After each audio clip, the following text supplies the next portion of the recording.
अस्सलाम वालेकुम, it's here patient Awais not doctor Awais today because मुझे खुद भी आज एडिनो वायरल कंजक्टिवाइटिस हुआ है।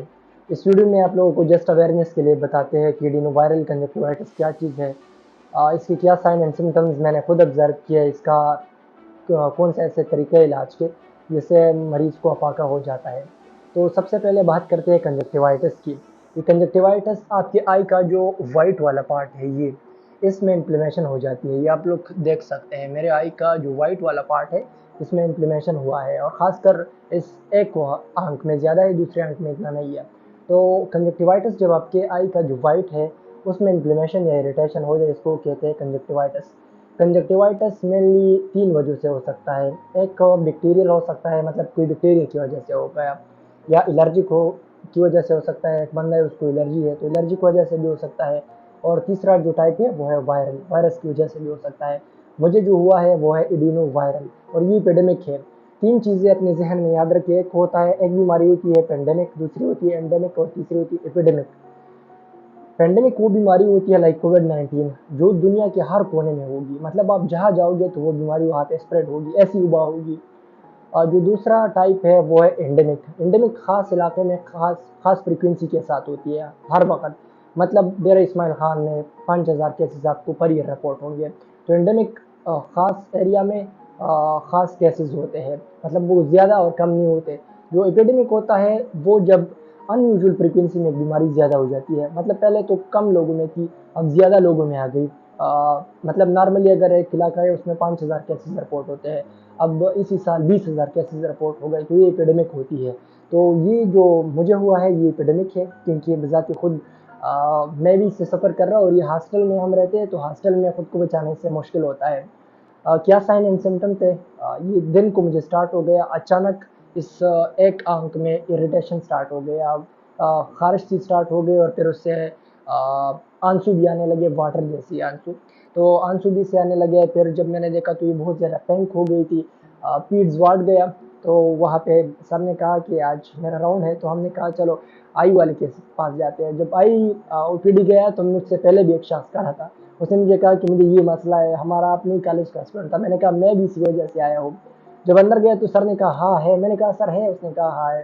तो बेडिनो वायरल कंजक्टिवाइटिस, मतलब हम हॉस्टल में रहते हैं तो सबको ज़्यादा स्टूडेंट को होता है, क्योंकि हॉस्टल में खुद को बचाना मुश्किल होता है। एक ही मेस होता है, खाने की जगह एक होती है, चाय की जगह एक होती है, वही बर्तन। और आपको पता है हॉस्टल में सफाई का इतना स्टैंडर्ड नहीं होता, एक ही जगह से पानी पीते हैं तो स्प्रेड इसका ईजिली हो जाता है। तो पहले तो मुझे मतलब खारिश सी आ गई, फिर उसके बाद वाटर आने लगे, एक आई में था, फिर दूसरे आई में स्टार्ट हो गए। फिर मैं गया सर के पास तो उसने कहा कि एडिनो वायरल कंजक्टिवाइटिस है। तो एडिनो वायरल कंजक्टिवाइटिस के ये सिम्टम्स थे। और इससे आप लोग खुद को कैसे बचा सकते हैं? सिंपली आप लोगों ने कंटेक्ट को अवॉइड करना है, क्योंकि ये कंटेक्ट के, अगर मैंने अपने आंख पे ये हाथ लगाया और फिर मैं किसी दूसरे लड़के के साथ हाथ मिलाऊँ, वो फिर अपने आंख पे ऐसे हाथ को मल लेता है तो उसको ये ट्रांसफ़र हो जाएगी। तो मेन चीज़ इसका कंटेक्ट है, जिसको हो जाए तो उसको चाहिए कि वो दूसरे के साथ कंटेक्ट ना करे। मैं बजाते खुद ट्राई करता हूँ कि मतलब हर चीज़ डिस्पोजेबल में ले लूँ, ताकि दूसरे को ट्रांसफ़र ना हो। मैं अगर पानी के लिए जाता भी हूँ तो अपनी बोतल से पानी पीता हूँ, ताकि ऐसा ना हो कि मेरी वजह से दूसरा सफ़र हो।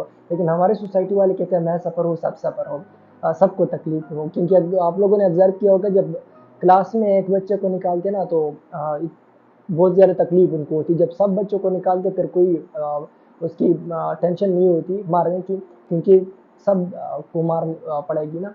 तो जब इकट्ठे सब लोगों को सज़ा दी जाती है, तो फिर ज़्यादा केयर लोग नहीं करते। जब एक बंदे को होती है तो उसकी ज़्यादा केयर करते हैं। तो इसी वजह से ये भी कहते हैं कि यार मुझे हो गया है तो सबको क्यों ना हो।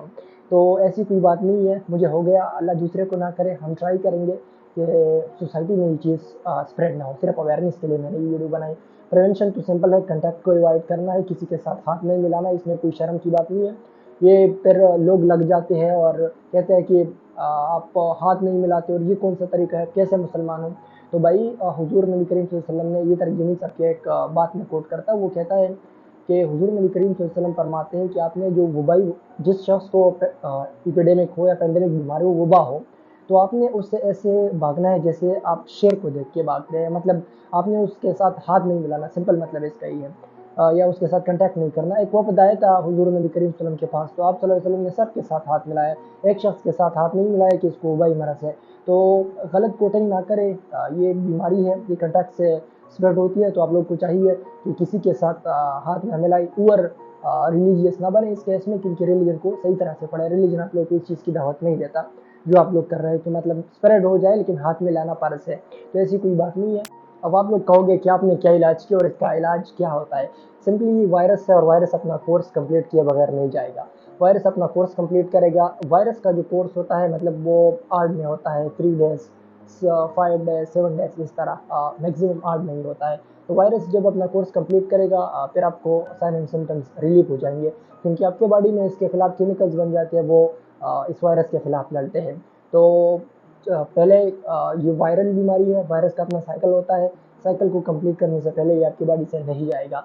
सो आप लोग इसका पहले ट्रीटमेंट सब है, मतलब तो आपकी बॉडी जब तक खुद डोमिनेट नहीं करेगी इस चीज़ को, तो उस वक्त तक आपको साइन एंड सिम्टम हो सकते हैं।